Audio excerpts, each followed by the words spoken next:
Mi madre me pidió mi tarjeta para una compra pequeña y terminó haciendo 3 cargos gigantes. Cuando mostré el estado bancario, se hizo la ofendida como si yo hubiera fallado. Cuando mi mamá me pidió mi tarjeta para una compra pequeña, yo andaba saliendo del trabajo, cansado, hambriento y con 0 ganas de discutir. Me dijo que necesitaba unas cosas de limpieza porque al día siguiente iba a tener visita y que no le alcanzaba su dinero, que si yo podía ayudarla solo por esta vez. Esa frase siempre la usa cuando quiere algo, pero como estaba en medio de un cierre complicado y la llamada entró justo cuando iba manejando, terminé diciéndole que sí, que se la llevara, pero que por favor me mandara foto de lo que comprara para saber cuánto le pasaba después. Ella respondió con su típico sí, hijo, no te preocupes, y colgó de inmediato, como si se le fuera a caer el teléfono si mantenía la llamada un segundo más. Durante los siguientes días no me mandó ni una sola foto ni un mensaje diciéndome que ya había hecho la compra, pero tampoco pensé mucho en eso. Mi mamá siempre ha tenido esta forma medio caótica de manejar su vida y casi cualquier cosa que toque. Ha sido así desde que yo era niño y honestamente ya me acostumbré a ese desmadre constante. Pero jamás imaginé que fuera a cruzar la línea como lo hizo. La bomba explotó cuando recibí una alerta del banco, una notificación que decía que había movimientos fuera de lo habitual. Hasta ahí pensé que era fraude, así que abrí la aplicación y encontré 3 cargos gigantes, uno en una tienda grande, otro en una tienda de electrónicos y otro en un supermercado. Mi primera reacción fue una mezcla rara entre incredulidad y enojo, como cuando sabes que algo grave pasó pero tu cerebro todavía está intentando convencerte de que no es real. Lo primero que hice fue llamar al banco. Me tuvieron un rato en línea mientras verificaban información y congelaban la tarjeta. La representante me preguntó si yo había hecho esas compras, y le dije que no, que estaba en el trabajo todo el día, que de hecho podían revisar el historial de ubicación y ver que no me movía a ningún lado fuera de la oficina. Luego revisó los registros y me dijo que las compras habían sido presenciales y aprobadas con chip, lo cual solo empeoró mi ansiedad porque empecé a preguntarme quién demonios había tenido acceso a mi tarjeta. En ese momento solo 3 personas podían haberla usado, yo, mi novia y mi mamá. Y de esas 3, solo una se había ofrecido voluntariamente a hacer una compra pequeña. De inmediato supe que había sido ella, pero una parte de mí todavía quería creer que no se había atrevido a tanto. Cuando hablé con ella para preguntarle si sabía algo, me contestó con ese tono indignado que usa cuando se siente descubierta, como si uno fuera un criminal por simplemente cuestionarla. Le dije lo que apareció en el estado de cuenta y lo que me había dicho el banco, y ella rápidamente respondió que no tenía idea, que porque yo siempre la culpaba de todo, que yo debería confiar más en mi familia. Esa palabra, familia, siempre la escupe como si fuera un arma. En ese momento decidí ir directo al grano y le pregunté si había usado la tarjeta para algo más que su supuesta compra pequeña. Ella se quedó callada unos segundos y luego soltó que sí, que había comprado algunas cosas que necesitaba y que no entendía por qué me estaba poniendo tan dramático, que de hecho debía agradecerle que no había sido un gasto mayor. Me quedé frío cuando escuché eso. Después empezó a justificarse de la manera más absurda posible, diciendo que ella había tomado la tarjeta porque yo tengo buen crédito y porque a ella jamás le aprueban nada, que yo como hijo debía ayudarla y que por qué era tan egoísta. Yo seguía intentando mantener la calma, pero era imposible porque cuanto más hablaba, más se hundía en su propio cuento. Me dijo que una de las compras había sido una televisión porque, según ella, la suya llevaba meses fallando y que le parecía de lo más normal que yo se la regalara, ya que así funciona la familia. Luego remató diciendo que si el banco me preguntaba algo, yo debía decir que esas compras sí las hice yo para evitarle problemas, porque según ella yo era el responsable de todo esto por haberla hecho sentir apresurada. Recuerdo que me quedé en silencio un momento, más que nada porque estaba tratando de procesar la magnitud de la estupidez. Nunca en mi vida había sentido un nivel de coraje tan limpio, tan directo. Ella, por supuesto, interpretó mi silencio como una oportunidad para hacerse la víctima y empezó a llorar diciendo que yo la estaba acusando de ladrona, que cómo podía ser tan cruel con mi propia madre, que ella se sacrificó toda su vida por mí, que yo debía apoyarla ahora que es mayor. Mayor, por cierto, no es una palabra que se pueda usar realmente para describirla, pero le encanta exagerar cuando conviene. Esa noche revisé a detalle los cargos y noté que casi todo eran cosas que ella simplemente quería, no cosas que necesitaba. De pura curiosidad, pasé por su casa al día siguiente después del trabajo y efectivamente, Ahí estaba la televisión nueva instalada como si nada, bien acomodada y prendida. Mientras ella estaba recostada en el sillón viéndola como si no hubiera hecho algo gravísimo. Cuando entré, me miró con cara de ahora qué, como si yo fuera el que estaba exagerando. Le dije que el banco estaba investigando y que necesitaba que admitiera lo que había hecho para evitar que esto escalara, pero ella insistió en que yo debía resolverlo y que no quería saber nada del tema. Incluso llegó a decir que si yo la denunciaba, entonces ella iba a contarle a toda la familia que soy un mal hijo y que la quiero ver en la calle. Esa fue la frase que me terminó de partir algo por dentro. Durante años he pasado por alto comportamientos suyos que cualquier otra persona consideraría inaceptables, pero esta vez no pude. Saber que era capaz de hacer esto sin remordimiento alguno, de voltear la situación hasta pintarse como víctima, de manipular todo sin importarle el daño que me hacía, me dejó con una claridad que no había tenido nunca. Por primera vez entendí que lo que ella llama familia realmente significa haz todo lo que quiero y cállate. Y ya no estoy dispuesto a jugar bajo esas reglas. Ahí fue cuando comprendí que esta historia no iba a terminar fácilmente y que se venía algo mucho más grande de lo que pensé cuando saqué la tarjeta del bolsillo y se la di casi sin mirar. Actualización 1. Habían pasado varios días desde el desmadre inicial y yo seguía con esa sensación pesada en el pecho que solo te da la mezcla entre enojo, decepción y cansancio. Me costaba dormir porque cada vez que cerraba los ojos regresaba al mismo punto, la imagen de mi madre usando mi tarjeta como si fuera la extensión de su billetera. El banco me había dicho que la investigación tardaría un tiempo, que necesitaban revisar grabaciones, validar firmas y confirmar que la tarjeta efectivamente no la manejé yo.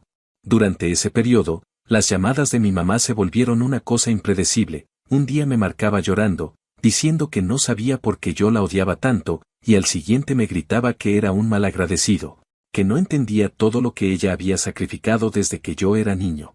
Yo ya no le respondía después de cierto punto, no porque quisiera ignorarla, sino porque cada palabra suya tenía una carga emocional tan manipuladora que sentía como si me estuviera exprimiendo desde dentro. Casi una semana después recibí la llamada del banco que, sin exagerar, sentí como un balde de agua helada. La representante me explicó que habían revisado las cámaras de seguridad de las tiendas donde se hicieron las compras. Me dijo que en ambos lugares se veía claramente a una mujer usando la tarjeta y que, aunque no podían darme detalles físicos específicos hasta que el informe fuese final, yo sabía exactamente a quién se refería.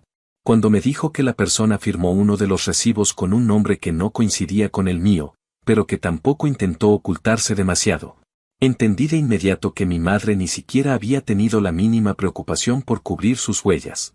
Esa parte me impactó más de lo que pensé. La falta absoluta de cuidado, de discreción y de respeto por mis límites me resultó incluso más ofensiva que el robo en sí. Un par de horas después del reporte, mi mamá me llamó de nuevo y esta vez venía claramente alterada. Me dijo que había recibido una llamada del banco donde la invitaban a presentarse para hablar sobre ciertos movimientos. Lo describió como si hubieran irrumpido en su vida de forma injustificada, como si todo fuera una exageración mía destinada a destruirla emocionalmente. Contó que ella, muy decidida, había ido en persona para aclarar las cosas, como si se tratara de una confusión sin importancia. Mientras hablaba, yo podía notar ese tono orgulloso y torpe que siempre usa cuando cree que tiene el control, ese tono que tantas veces había funcionado con personas más pacientes que yo. Sin embargo, lo que no esperaba era lo que realmente ocurrió. Cuando llegó al banco y los empleados le explicaron que los cargos estaban bajo investigación porque había evidencia de que no los hice yo, ella, según sus propias palabras, decidió no quedar como una pendeja. Me confesó sin darse cuenta que había afirmado ante el banco que obviamente yo le di permiso para usar la tarjeta y que todo esto era un malentendido ocasionado por mi temperamento explosivo. Dijo que no tenía por qué dar más detalles porque, según ella, basta con que una madre diga que su hijo autorizó algo para que todos entiendan la situación. Lo dijo con tanta seguridad, como si de verdad viviera en un mundo donde las instituciones se ponen de su lado solo porque es madre. Me contó incluso que cuando el empleado del banco le preguntó si tenía algún comprobante o mensaje donde yo le autorizara las compras, ella respondió que no tenía por qué andar guardando esas cosas, que yo debía estar agradecido de tenerla. Cuando terminé de escuchar todo eso, sentí que me ardía la cara, no de vergüenza, sino de una rabia tan contenida que tuve que colgarle para no decir cosas de las que quizá me arrepentiría. Lo más frustrante fue darme cuenta de que ella creía que había hecho bien, que había ido a defenderse como si fuera una víctima injustamente acusada. Según ella, yo era el responsable del caos porque no la apoyaba y porque estaba dejando que el banco la tratara como si fuera una delincuente.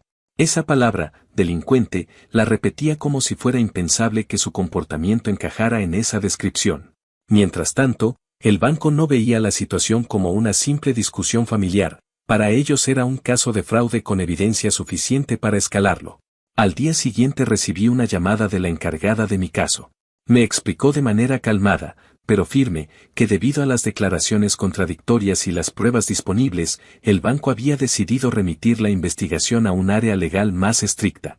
No lo hacían en todos los casos, pero aquí se veía un patrón claro: uso no autorizado, firma sospechosa, compras presenciales de alto valor y una supuesta autorización verbal que no tenían forma de validar. Me dijo que no tenía que preocuparme por repercusiones hacia mí, pero que era importante que no intentara negociar directamente con la persona involucrada para evitar interferencias con el proceso. Yo asentí aunque ella no podía verme, y entendí por primera vez que esto había salido completamente de mis manos. Ese mismo día mi mamá me mandó un texto larguísimo que parecía escrito en medio de un torbellino emocional. En algunas partes me pedía perdón diciendo que no había tenido intención de hacerme daño, y en otras me acusaba de ser un hijo frío que la quería ver arruinada. A ratos decía que entendía que había cometido un error, pero enseguida lo justificaba diciendo que la vida ha sido muy dura para ella y que nadie entiende lo que es envejecer sola. El mensaje estaba lleno de saltos emocionales que, honestamente, me dejaron exhausto. Mi novia lo leyó también y solo dijo que era la manipulación más evidente que había visto en su vida. Hablé con el abogado que la familia de mi novia me recomendó, y él fue muy claro. Todo lo que ella había mandado podía servir como evidencia de que sabía lo que hacía y que estaba intentando manipularme para desistir del proceso. Me aconsejó mantener la calma, no contestar nada impulsivo y dejar que el banco siguiera su curso. Dijo que mi mamá no entendía la seriedad del asunto porque está acostumbrada a zafarse de todo con llanto o drama, pero que esta vez las instituciones no funcionan por lástima ni por vínculos familiares.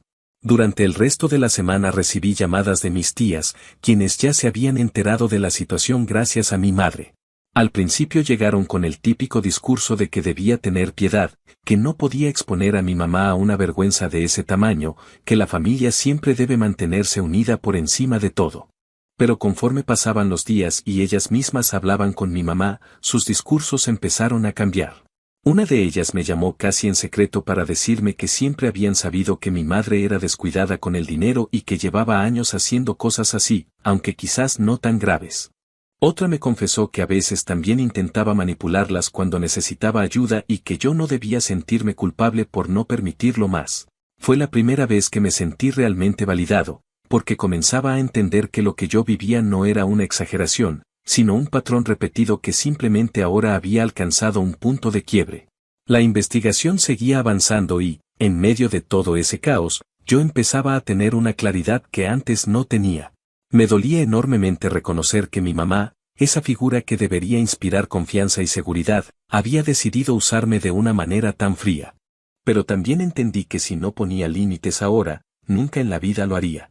Mientras más pasaba el tiempo, más evidente se volvía que esta historia estaba lejos de acabarse y que lo que se venía probablemente sería aún más complicado. Sin embargo, por primera vez sentí que no estaba corriendo detrás de los problemas, sino enfrentándolos de frente, y por extraño que suene, eso me dio una calma que no esperaba. Actualización 2. Había pasado un poco más de una semana desde que el banco decidió remitir el caso a un área legal más estricta, y aunque yo intentaba enfocarme en el trabajo y mantener una rutina normal, la verdad es que todo alrededor se sentía tenso, como si estuviera a la espera de un golpe que sabía que tarde o temprano iba a llegar. Durante esos días, mi mamá se mantuvo relativamente callada, algo que en ella es casi siempre un mal augurio. No soy ingenuo. Cada vez que se guarda las palabras es porque está preparando algún tipo de maniobra emocional, y esta no fue la excepción. Su silencio se rompió de la manera más abrupta posible cuando, de un momento a otro, comenzó a mandar mensajes diciendo que había ido personalmente al banco para defender su nombre y corregir la historia que yo estaba distorsionando. Escrita en sus propias palabras, sonaba como si hubiera emprendido una especie de cruzada heroica, pero la realidad fue todo lo contrario. En cuanto terminó de escribirme ese mensaje, me llamaron del banco para informarme que mi madre había intentado intervenir en el proceso, que se presentó sin cita y exigió que retiraran mi disputa porque yo supuestamente la había autorizado verbalmente a hacer las compras. La persona del banco con la que hablé me explicó que mi mamá había llegado con un tono agresivo disfrazado de amabilidad forzada. Ese tipo de actitud donde cada frase suena amable pero va acompañada de un gesto que delata enojo y frustración. Me dijeron que, conforme avanzaba la conversación, ella cayó en contradicciones claras, primero diciendo que yo le había dado permiso, luego insinuando que yo había olvidado que lo había hecho, y más tarde asegurando que no sería capaz de cometer fraude porque es una madre que siempre lucha por su familia. Todos esos argumentos no solo no la ayudaron, sino que hicieron que la situación escalara más rápido porque dieron a entender que estaba intentando interferir deliberadamente en la investigación. Cuando terminé esa llamada, me quedé en el sillón por varios minutos sin moverme, tratando de entender en qué mundo pensaba mi madre que aparecer en persona y mentir abiertamente iba a mejorar las cosas.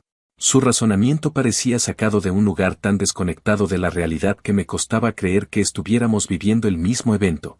Le escribí para preguntarle por qué había ido al banco sin avisarme, y su respuesta fue un mensaje largo en el que mezclaba justificaciones con reproches. Decía que lo había hecho porque no iba a permitir que yo la arrastrara por el suelo y que no pensaba quedarse de brazos cruzados viendo cómo su nombre quedaba manchado por una exageración mía. Luego agregó que en el banco la habían tratado como una criminal solo porque yo insistía en seguir adelante con un proceso que, según ella, debía haber frenado desde el principio si realmente me importaba la familia. Lo que más me llamó la atención es que en ningún momento hubo un solo rastro de arrepentimiento, ni siquiera un reconocimiento mínimo de que había cruzado límites importantes.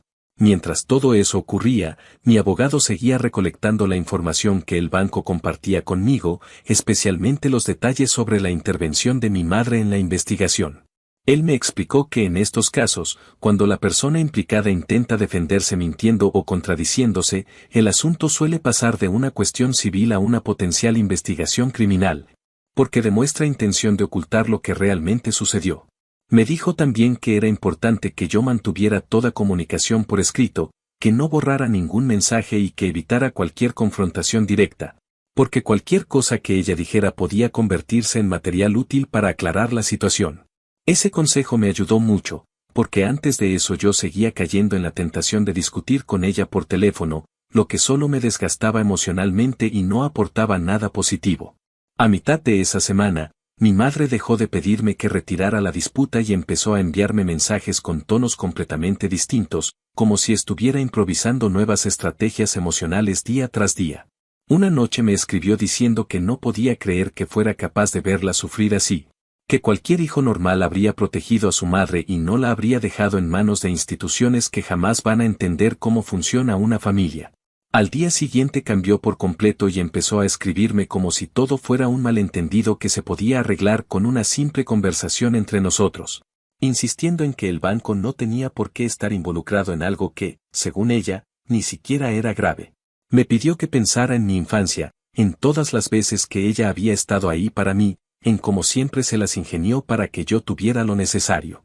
Leyendo ese mensaje me di cuenta de que mi madre guarda una versión romántica de la maternidad donde cualquier acto suyo, por cuestionable que sea, debería ser borrado por el simple hecho de haberme dado vida. El punto de quiebre llegó cuando mis tías, que hasta ese momento se habían mantenido al margen, empezaron a mandarme mensajes contradictorios.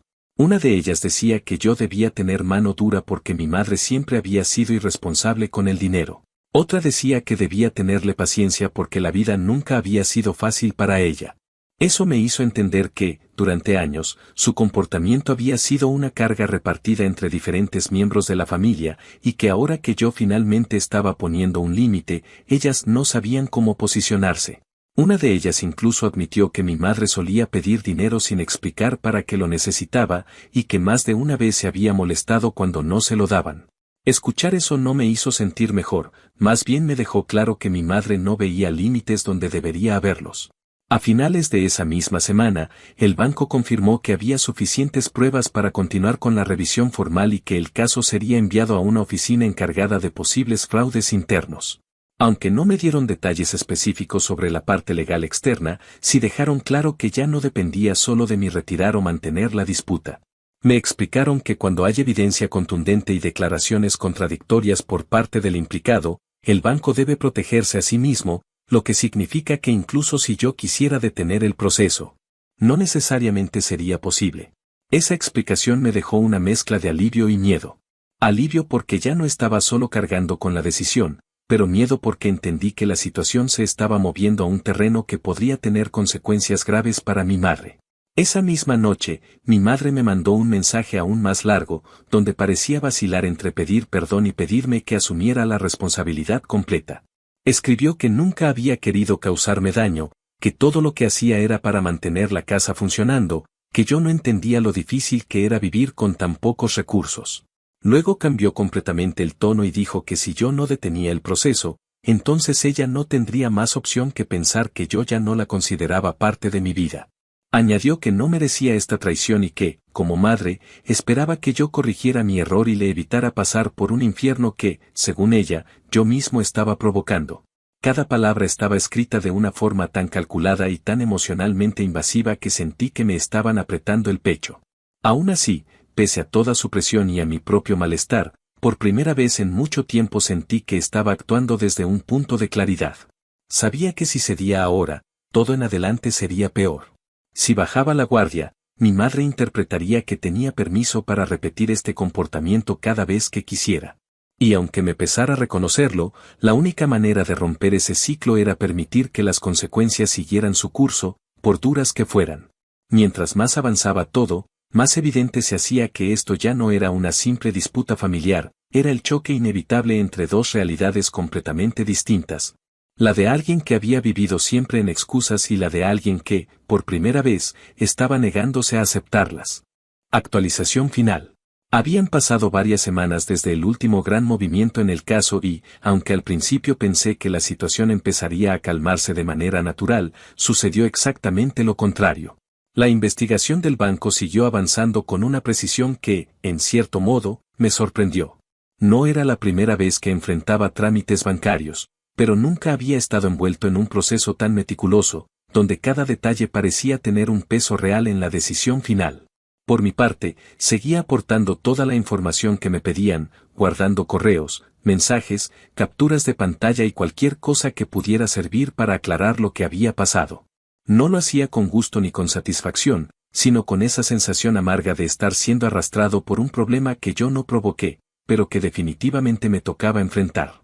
Durante ese tiempo, mi madre entró en una especie de espiral irregular donde, cada cierto número de días, aparecía con un nuevo enfoque emocional para intentar que yo renunciara a la disputa.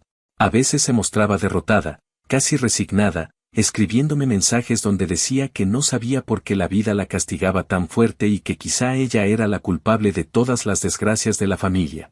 Otras veces volvía con la actitud agresiva que conozco desde que soy niño, reclamando que yo la estaba dejando sola frente a un sistema que jamás entiende a las personas que no tienen recursos y que yo, como su hijo, debía protegerla sin importar si ella se equivocaba.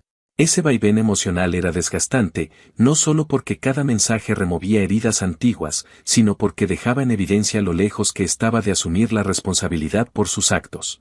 En ningún momento hubo un reconocimiento real de que había cruzado un límite grave, todo giraba alrededor de su sufrimiento, su angustia y la injusticia que, según ella, yo estaba cometiendo.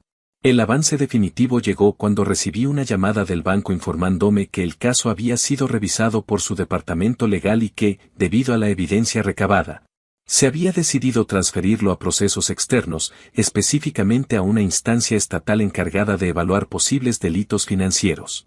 Escuchar eso me produjo una mezcla muy extraña. Por un lado, alivio profundo porque ya no recaía en mis manos decidir si esto seguía o se detenía, y por otro lado, un miedo real al imaginar que mi madre estaría ahora enfrentando algo mucho más grande de lo que cualquiera de nosotros había anticipado.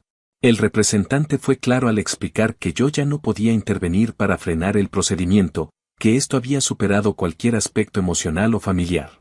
También recalcó que la intención del banco no era perjudicar a nadie, sino proteger sus propias políticas y evitar que actos similares quedaran impunes. Me agradecieron mi cooperación y me pidieron que, de ser necesario, estuviera disponible para proporcionar alguna declaración adicional.